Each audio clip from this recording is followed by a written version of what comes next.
Colegio de Abogados de Lima Sur, tenemos pleno conocimiento de que ayer, 5 de abril, ha sido nuestro 11º aniversario.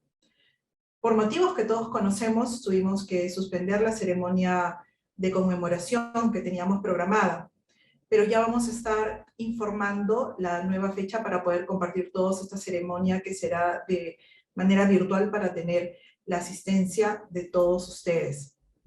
Quería decirles feliz aniversario. A pesar que la situación que estamos atravesando no nos pueda llenar de esta alegría que motiva un aniversario institucional.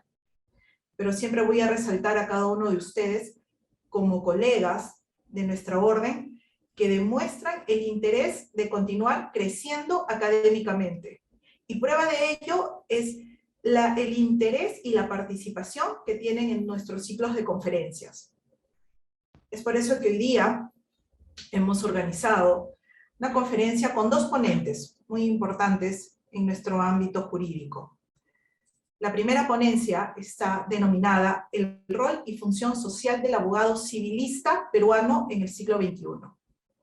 Estará a cargo del doctor Gustavo Silva Collín, quien es doctor en Derecho, catedrático universitario de pre- y posgrado en la Universidad Privada del Norte, en la Universidad San Juan Bautista y en la Universidad César Vallejo. Asimismo, es especialista en Derecho Civil Patrimonial. A las 8 de la noche tendremos la segunda ponencia titulada El abogado y su papel en la defensa de los derechos fundamentales del imputado en el proceso penal, a cargo del doctor Humberto Abad, a quien presentaré en su oportunidad. Entonces, estimados colegas, hoy día hemos organizado estas 2 ponencias que tienen un énfasis en el rol y la función del abogado. Así que no los dejo esperar más. Doctor Silva, el auditorio es suyo. Muchas gracias. Con vuestra venia, señorita decana María Antonieta Sánchez García, y por vuestro intermedio, transmitir un saludo a la Junta Directiva y a los miembros de la Orden de nuestro ilustre Colegio de Abogados Lima Sur. Muy agradecido por la invitación que se me ha hecho para poder disertar con ustedes un tema referente al derecho civil, al rol y la función social del abogado civilista. También reitero mis saludos y felicitaciones a todos los agremiados del Colegio de Lima Sur por su 11º aniversario. Muchas gracias. Bueno, si me permiten, puedo ya compartir mi pantalla para proyectar la diapositiva. Perfecto, doctor. Está activado ya el comando para que pueda compartir pantalla. Muchas gracias.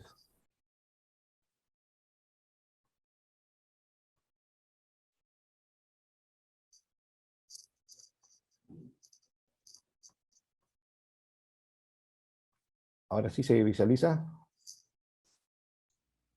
Perfectamente, doctor. Se ve muy bien. Bien, muchas gracias. Bueno, en esta oportunidad vamos a compartir algunas reflexiones en torno al rol y la función social del abogado civilista peruano en el siglo XXI. Quien les habla es el profesor doctor Gustavo Silva Collín, a cargo de esta exposición. Primero tenemos que precisar el origen de la palabra abogado, ¿no? Bueno, etimológicamente la palabra abogado proviene del latín avocatus, ¿no? El día 2 de abril se conmemora el Día del Abogado Peruano, ¿no? Y esto se hace en reconocimiento al insigne jurista, abogado, Francisco García Calderón, padre de la abogacía peruana. El abogado en nuestra sociedad, desde un perfil tradicional, siempre ha estado ligado a la defensa en los tribunales. Es el defensor de las causas justas, ¿no? Esto bien reza este aforismo latino, que nosotros lo llevamos en nuestra insignia, Orabun causas melius. Nosotros como abogados defendemos las causas justas. Esto, como le digo, es un enfoque tradicional, la función, el abogado como defensor ante los tribunales, ¿no? Pero ahora vamos a ver a lo largo de la exposición que también podemos hacer abogacía preventiva. Y el abogado civilista debe estar orientado a la abogacía preventiva. Debe coadyuvar en la sociedad a poder prevenir los conflictos de intereses, ¿no? Y de esta manera vamos a tener una sociedad con relaciones sociales muy armoniosas y siempre orientadas al bienestar y a la paz social. Como miembros de la sociedad, todos queremos vivir en paz, en armonía, ¿no? Por esa razón, el abogado cumple un rol muy importante en la sociedad, ¿no? De prevenir los conflictos sociales. Como nosotros sabemos, hoy en día nuestro Poder Judicial afronta una excesiva carga procesal. Esto se debe a los procesos que se tramitan, ¿no? Pero si nosotros vemos desde la perspectiva social, estos procesos implican pues un conflicto de intereses entre las partes, ¿no? Es el conflicto de intereses intersubjetivos. En esa medida tenemos pues que en la sociedad sus miembros ingresan al plano del conflicto. Una parte pretende y otra resiste. Por esa razón, el abogado de ese perfil tradicional se enfoca a la defensa de estas causas, ¿no? Pero está inmerso de una u otra manera en el conflicto de intereses en la medida a que defiende los intereses de sus patrocinados, ¿no? Cuando hablamos de abogado civilista, nosotros inmediatamente lo relacionamos con el derecho civil. Y el derecho civil, para poder ubicarlo en el contexto, es de antigua data. Cuando se ha proyectado el derecho civil, nosotros encontramos que sus bases romanistas han dado solvencia a sus instituciones, categorías y principios. Por esa razón, el derecho civil tiene muchos siglos de evolución, y como es natural, cumpliendo su ciclo natural, estas se han ido transformando con el devenir del tiempo.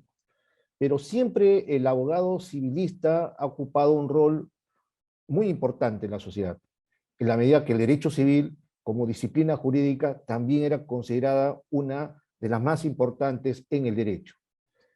La columna vertebral del derecho en sí, ¿no?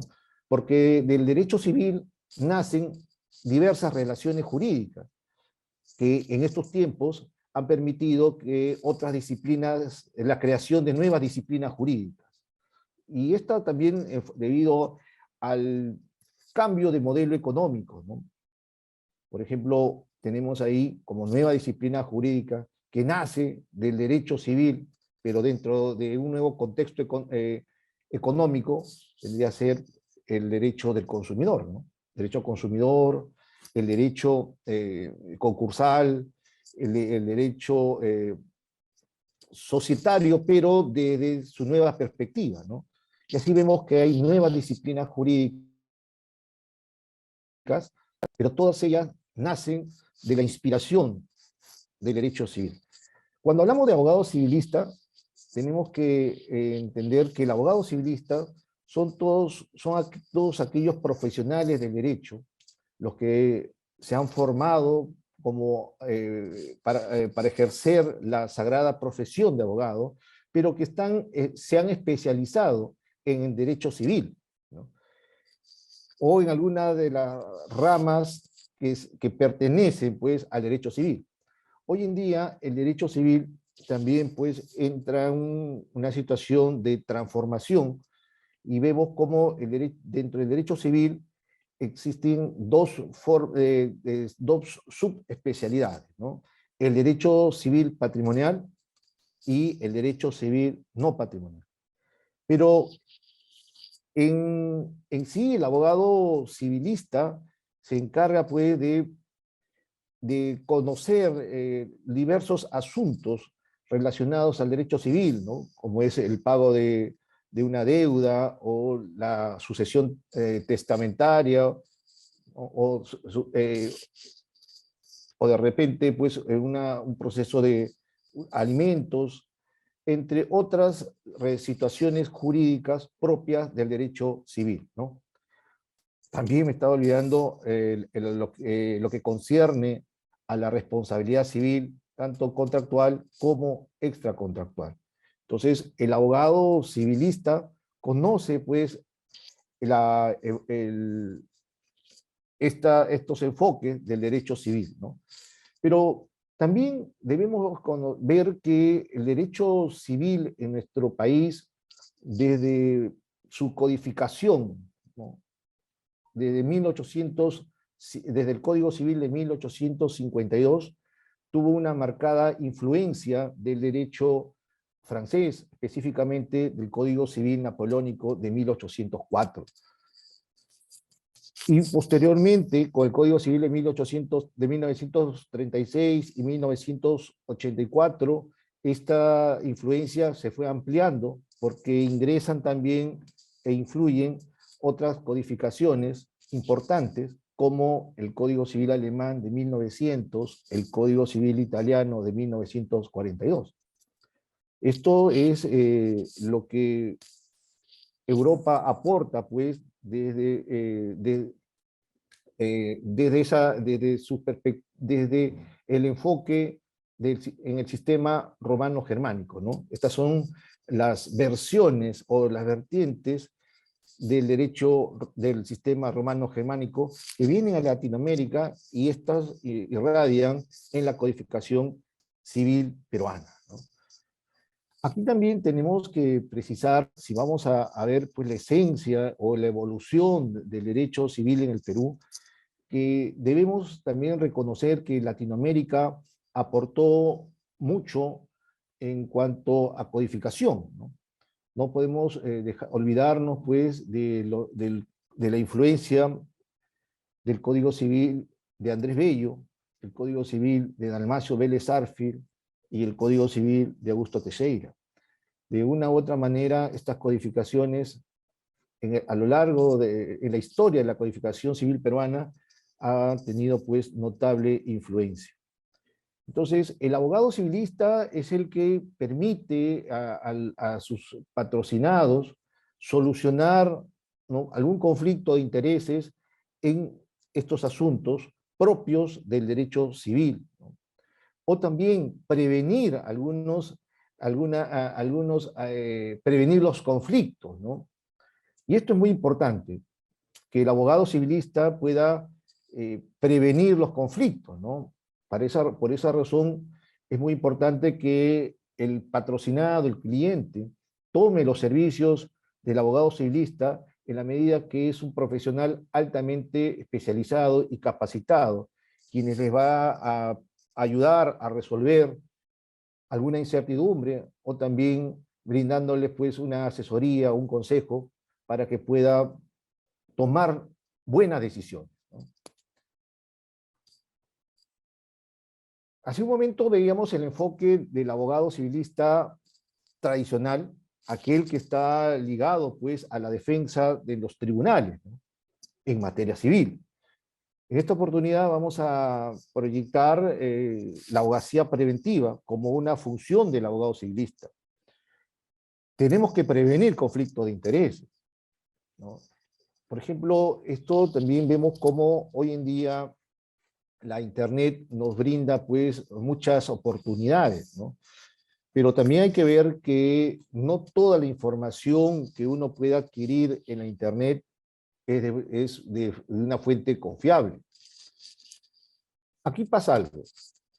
Muchas personas, por ahorrarse, entre comillas, los honorarios de un abogado civilista, ¿no?, recurren al Internet a buscar modelos de contratos, de demandas, de contestación de demandas, para poder presentarlos ante los tribunales o celebrar, ya si se trata de contratos, con su contraparte, ¿no? Pero ahí está el problema, ¿no?, que son modelos que no responden a la común intención de las partes, ¿no? Y esta es una mala praxis que se observa a diario en el plano social, ¿no? Muchas personas buscan estos contratos, simplemente cambian el nombre, ¿no?, adecuado a la identidad de las partes y la suscriben. Pero de ahí se produce toda una serie de problemas, de conflictos, ¿no?, donde el arrendatario, al ver pues que este contrato no se ha celebrado de común intención con las partes, su modelo de contrato, puede ejercer abusivamente su derecho. Inclusive se resiste a desocupar el bien cuando ha vencido el plazo, ¿no?, del arrendamiento, o también se resiste a pagar la renta o la merced conductiva. Ahí se está generando un problema, un conflicto de intereses, que definitivamente las partes, en este caso el arrendador, va a demandar ante el Poder Judicial. Ahí hay un conflicto de intereses que los jueces tendrán que resolver. Pero este conflicto puede haberse prevenido, ¿no? Este problema, si es que se acude al abogado civilista, experto en materia civil, puede haberle permitido a las partes celebrar un contrato de acuerdo a la común intención de las partes. Entonces, ahí está la labor del abogado civilista, de asesorar, de aconsejar y de prevenir los conflictos de intereses. Entonces, en ese caso, el abogado civilista orientará de la mejor manera a las partes que van a celebrar un contrato. Si nosotros revisamos el artículo 1362 del Código Civil, vamos a advertir que los contratos se negocian, se celebran y se ejecutan de acuerdo a la común intención de las partes y de la buena fe. Cuando uno toma un modelo de la Internet de un contrato, definitivamente no negocia los términos y condiciones del contrato. Ahí está el problema. Entonces, la abogacía preventiva no, le va a permitir reducir o mitigar las probabilidades de un conflicto. Esa es la idea, de reducir estas probabilidades de un conflicto. Por eso el abogado civilista tiene que prestar este servicio legal para que las partes puedan arribar a un acuerdo armonioso, de acuerdo a su común intención y principalmente a la buena fe. Entonces, la abogacía preventiva consiste en anticiparse a una situación que aún no ha surgido. De esta manera se puede sopesar las dificultades que se pueden encontrar, ¿no? Entonces, este es uno de los roles del abogado civilista en la abogacía preventiva. Ahora, respecto por ejemplo, el rol del abogado civilista en el siglo XXI, también tenemos que ver que el derecho civil en estos tiempos se ha constitucionalizado, y así lo ha reconocido el Tribunal Constitucional. El Tribunal Constitucional en sus sentencias ha establecido que se ha dado un tránsito del Estado legal al Estado constitucional de derecho. Dejamos el Estado de Derecho, que se rige por el principio de legalidad, y se opta por el Estado constitucional de derecho. Siglo XXI, en el Perú, porque esta constitucionalización se da precisamente a partir del primer Código Procesal Constitucional peruano. Desde ese momento, el Tribunal Constitucional constitucionaliza el derecho, especialmente el derecho civil, porque todo gira en torno al derecho constitucional, a la Constitución. Y la Constitución es concebida como una norma jurídica capaz de vincular con fuerza vinculante. Por eso, hoy en día hablamos de un derecho civil constitucionalizado, ¿no? Y basta revisar los precedentes vinculantes del Tribunal Constitucional en materia civil. Es cierto que el Tribunal Constitucional no interpreta, ojo, que quede claro, el Código Civil, no. El Tribunal Constitucional es el supremo intérprete de la Constitución. Y de esa manera, dentro de la Constitución, hay preceptos constitucionales cuyas instituciones también se encuentran en el Código Civil, pero el Tribunal Constitucional no interpreta el Código Civil, sino la Constitución, ¿no? Por ejemplo, vamos a la Constitución, en el texto constitucional hay un reconocimiento a la propiedad. Si vamos al Código Civil, también hay una definición legal de la propiedad, ¿no? Y así hay varias instituciones que están previstas en la Constitución. Entonces, el derecho civil en el Perú está constitucionalizado. Y esto es a partir del primer Código Procesal Constitucional. Entonces, visto así, el abogado civilista no solo debe conocer de materia civil, sino debe ampliar su visión, su razonamiento, su reflexión, e ingresar al ámbito constitucional para hacer un seguimiento al desarrollo de la jurisprudencia del Tribunal Constitucional en materia civil, ¿no? Y ahí vamos a encontrar diversos precedentes y jurisprudencia muy importante en esta materia, ¿no? Eso respecto a la constitucionalización del derecho civil. Entonces, el abogado civilista debe conocer esto, ¿no? Antiguamente, el abogado civilista en el Estado constitucional de derecho, perdón, el Estado de Derecho, principio de legalidad, al momento de elaborar un dictamen, ¿no? O preparar un alegato, una demanda, una contestación de demanda, o quizá para resolver la controversia, partían de la jurisprudencia del Poder Judicial, principalmente en la interpretación del Código Civil, ¿no? Pero bueno, eso es en el Estado de Derecho, principio de legalidad, ¿no?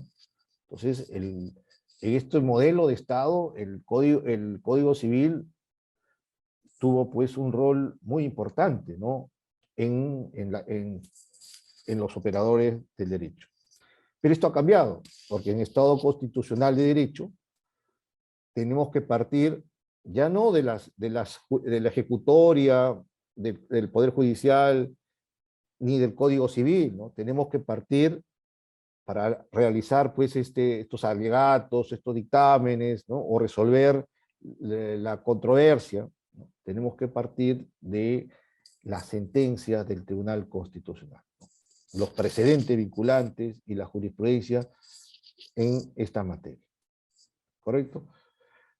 Ahora vamos al punto de la tecnología, ¿no? O sea, definitivamente el siglo XXI llega pues para asombro de los operadores del derecho y la ciudadanía en general, ¿no? Con mucho, llega pues a proyectarse las nuevas herramientas tecnológicas. Y esto se debe gracias a la Internet, ¿no? A la masificación de la Internet principalmente, donde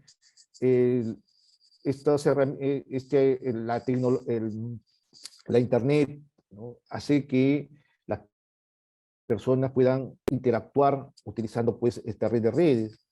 También esto genera un cambio de hábitos, ¿no? Tanto en la sociedad, ¿no?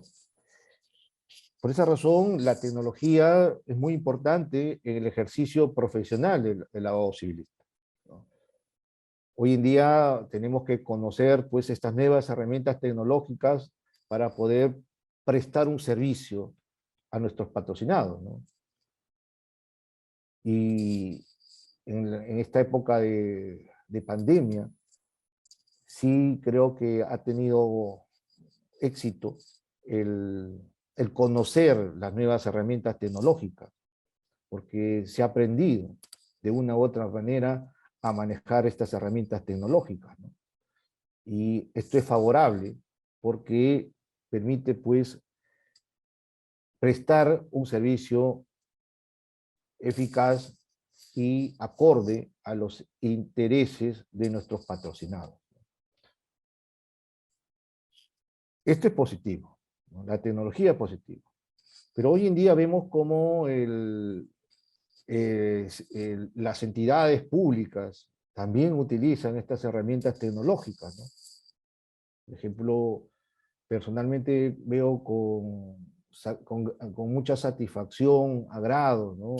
Que el Poder Judicial tenga pues una plataforma que permita ingresar una mesa de partes electrónica, que permita el ingreso a través de formatos digitales de los escritos, demandas, contestación de demandas, ¿no? O sea, es muy importante.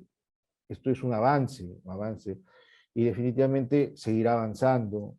Habrá una nueva transformación y tenemos que ir de la mano pues, con ese avance, con esa transformación de la tecnología.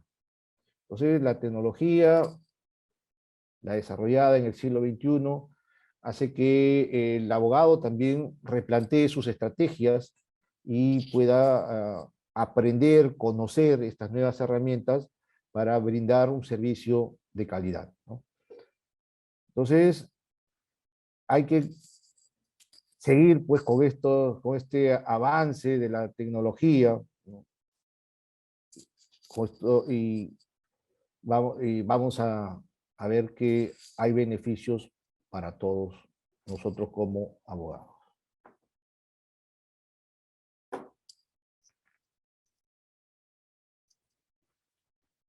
Aquí también quisiera dedicar unas palabras de respecto a la innovación empresarial en la prestación de servicios legales.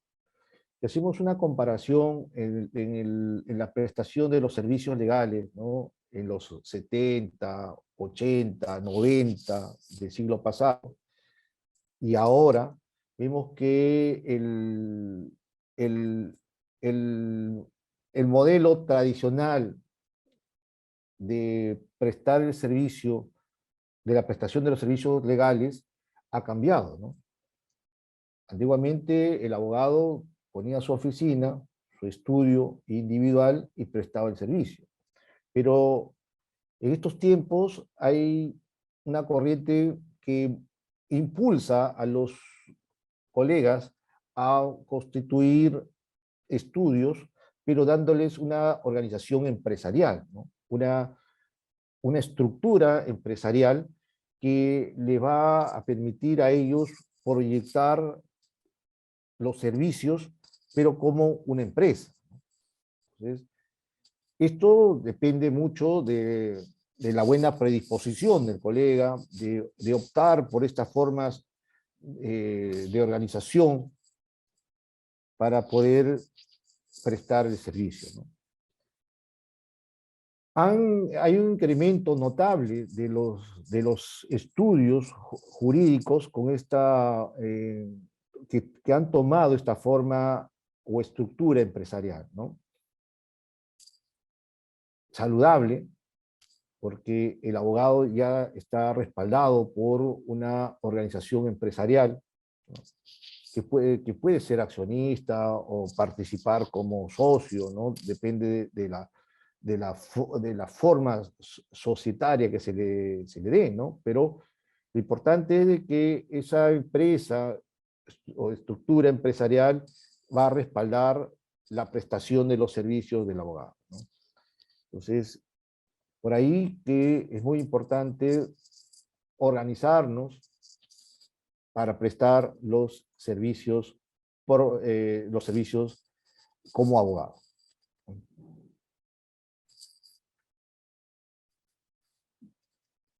Bueno, aquí he culminado ya mi participación respecto a, entiendo que iba a haber una ronda de preguntas. He querido tener, pues, cumplir con el tiempo otorgado por el colegio para poder absolver también las preguntas que se puedan realizar en torno al tema que se ha propuesto. Muchas gracias, doctor Gustavo Silva. Vamos a ver si hay una pregunta. Por favor, al auditorio virtual, si quieren realizar alguna pregunta, alzar la manito o hacer la pregunta por la caja de chat para leerla.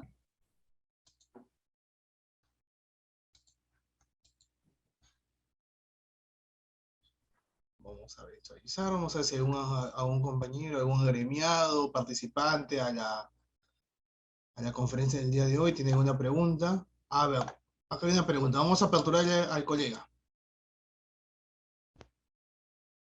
Muy buenas noches. ¿Se está aperturando el audio?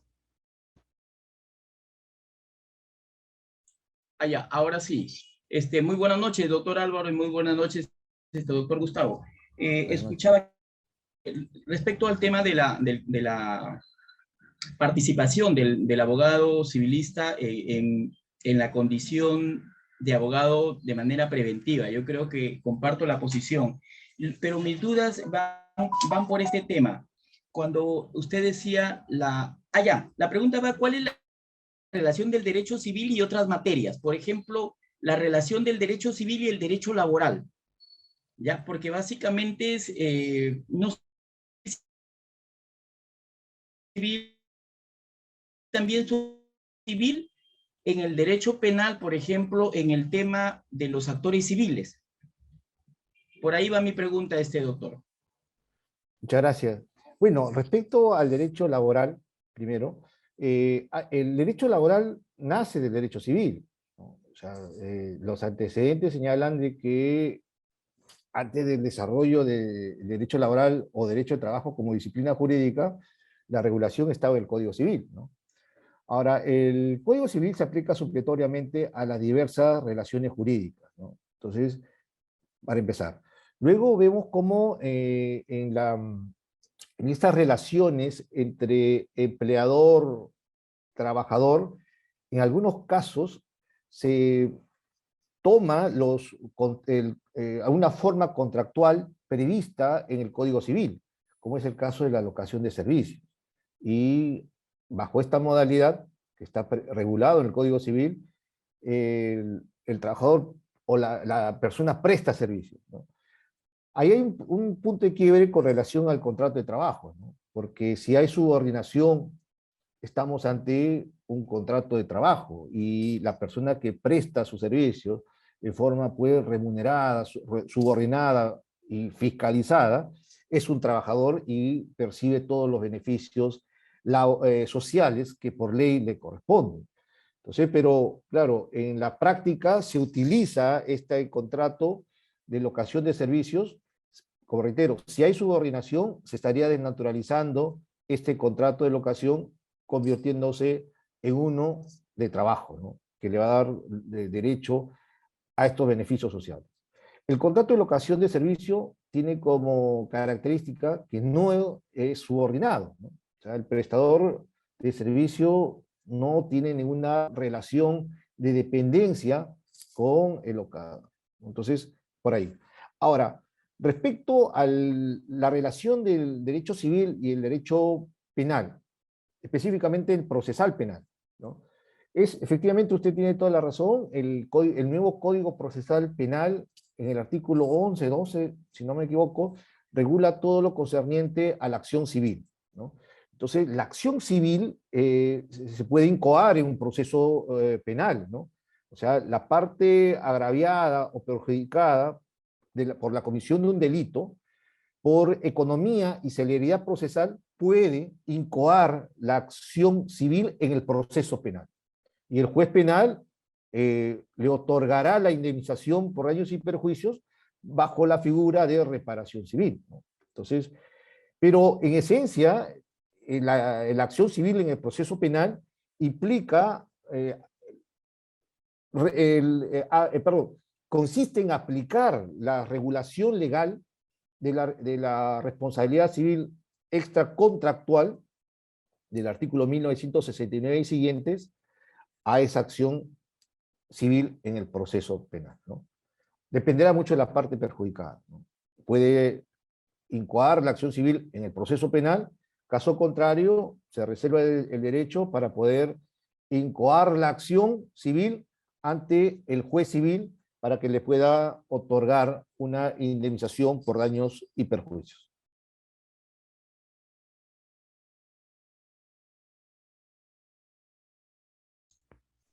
Muchas gracias, doctor. Espero de que la pregunta de colegas haya sido esclarecida. Por favor, ¿alguien más tendrá alguna otra pregunta para aperturar el audio?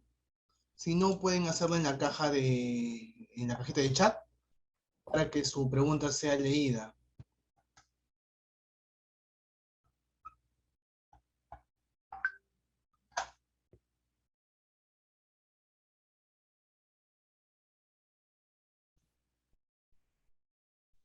Vamos a dar unos minutos para ver si alguien se anima a realizar una pregunta más.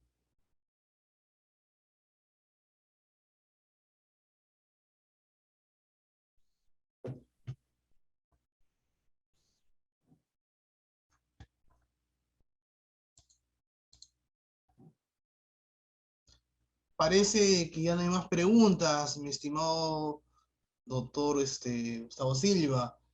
A ver, creo que el doctor tiene una pregunta más. Sí, doctor, de repente yo le digo porque puede ayudarnos de repente su conocimiento, su experiencia. ¿Qué sucede en el derecho penal, en los procesos penales, en los juicios de manera específica? Nos permiten hacer una defensa conjunta, ¿correcto? Yo creo que en todas las materias es posible, pero no nos permiten, por decir, en el derecho en un juicio, en un proceso penal, poder oralizar los dos abogados. Solamente está autorizado para oralizar uno. Entonces nos encontramos una vez en una experiencia, por eso es que la traigo aquí a efectos de que eso se trabaje, que eso sea materia de investigación, que poco a poco vaya ingresando al ordenamiento jurídico en los juicios básicamente de aplicación, que yo digo por la especialidad, en mi caso, por decir, en mi caso, yo podría conocer, desarrollar, ampliarme y discutir figuras jurídico-penales, pero no tendría la misma facilidad como un especialista en civil, ¿cierto? Porque conocería la figura de la acción civil respecto a la reparación civil en su constitución de actor civil, que mejor la explicaría o mejor ilustraría o mejor fundamentaría un especialista en civil. En ese sentido, ¿cuál es su opinión a efectos de que están las demás opiniones, hacerlas fuertes y poder en su momento irlas llevando, ¿no? Que sean de aplicación. Es mi opinión, que debería ser de aplicación. El que en el caso de actor civil debería sustentarla un especialista en civil. Bueno, definitivamente, ¿no? Porque tiene que ser así, en la medida que se trata de incoar una acción civil en el proceso penal, ¿no? Ahora, hay responsabilidad civil extracontractual, y esto es materia civil, ¿no? Y el abogado tiene que estar especializado en derecho de responsabilidad civil o derecho de daños para poder manejar las instituciones, los principios y las categorías de la responsabilidad civil. Ahora, pero también tenemos que tener presente lo siguiente, ¿no? Cuando hablamos de responsabilidad jurídica, hay tres formas de responsabilidad dentro de la responsabilidad jurídica, ¿no? La responsabilidad penal, la responsabilidad administrativa y la responsabilidad civil, ¿no?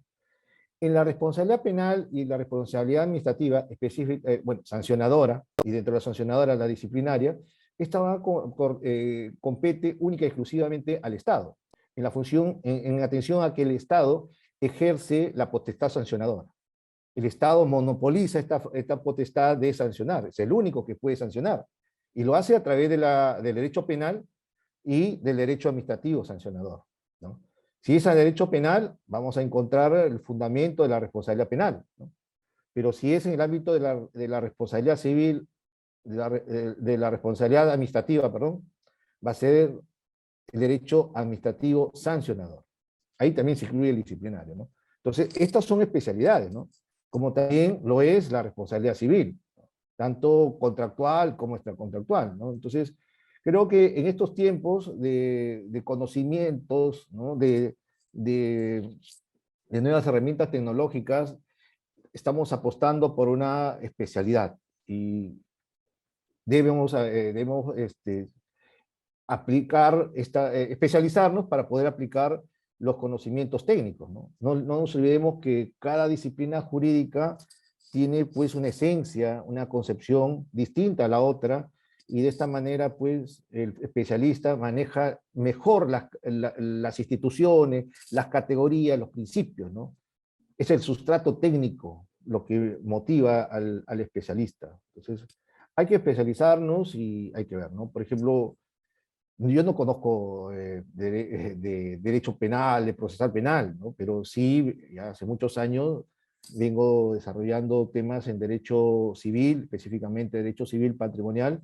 Entonces, como dice usted, ¿no? Si voy a compartir la defensa en un proceso penal, creo que mi aporte sería, pues, si esa es la parte agraviada, ¿no? Será, pues, en la parte de solicitar una indemnización por daños y perjuicios, ¿no? Sería, pues, incoando la acción civil en el proceso penal, para que de esta manera se pueda plasmar los elementos de la responsabilidad civil extracontractual, ¿no? La antijuricidad, el daño, la relación de causalidad, los factores de atribución, ¿no? Y principalmente los criterios de imputabilidad que son necesarios para que el juez penal, al resolver esa acción civil en el proceso penal, pueda manejar estas categorías determinando la indemnización por daños y perjuicios, ¿no? Claro, se va a hacer a través de la figura de la reparación civil.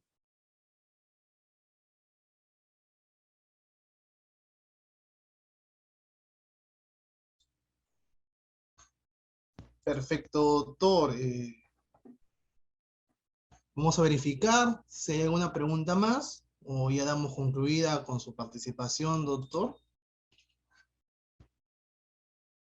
Por favor, el que quiera realizar una pregunta, puede alzar la mano del chat para aperturarle el audio. Si no, escribir un mensaje al chat para poder leer la pregunta.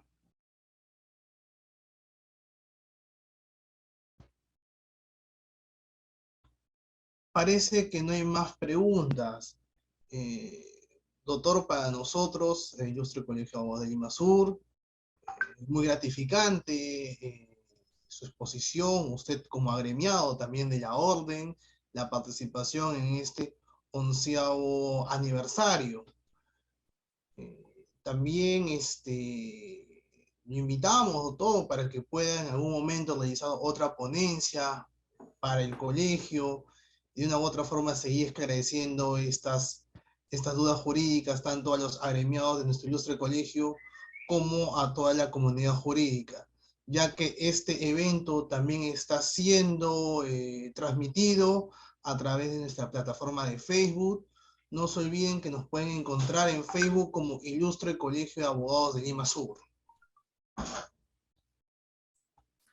Sí, efectivamente, doctor y colegas, también agradecer al doctor Gustavo Silva, que nos ha acompañado en esta noche, y quien en efecto también es agremiado de la orden, y creo que cuando tenemos justamente en el gremio colegas con el perfil académico, es más resaltante, y por qué no, que puedan formar parte de las ponencias, porque como siempre mencionamos en la Junta Directiva, el Colegio de Abogados de Lima Sur es de todos los agremiados. Entonces también saludo la presencia de nuestro señor vicedecano, el doctor Franklin Reina, que se encuentra presente en la sesión, el doctor Ricardo Obispo, director de Derechos Humanos, y también quienes nos están siguiendo mediante nuestra página de Facebook, nuestra directora de biblioteca, Virginia Muñoz, nuestro director de comisiones y consultas, el doctor Jesús Muñoz. También tenemos a la doctora Silvia Quispe, directora de Extensión Social, a la doctora Cecilia Alegría, directora académica. Agradecemos la presencia y aquellos también están siguiendo esta transmisión por nuestra página de Facebook. Entonces, si no hay más preguntas, las palabras de despedida, doctor Gustavo, lo escuchamos.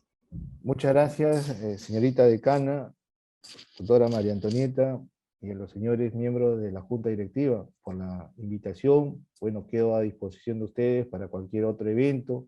Como bien lo ha manifestado nuestra decana, pertenezco a este ilustre colegio de abogados y para mí siempre es un honor estar con ustedes y contribuir desde mi participación a fortalecer los aspectos académicos que bien lo están promoviendo en el colegio. Muchas gracias. Muchas gracias, estimado doctor Gustavo Silva. Señorita decana, con su venia se daría terminado esta primera ponencia.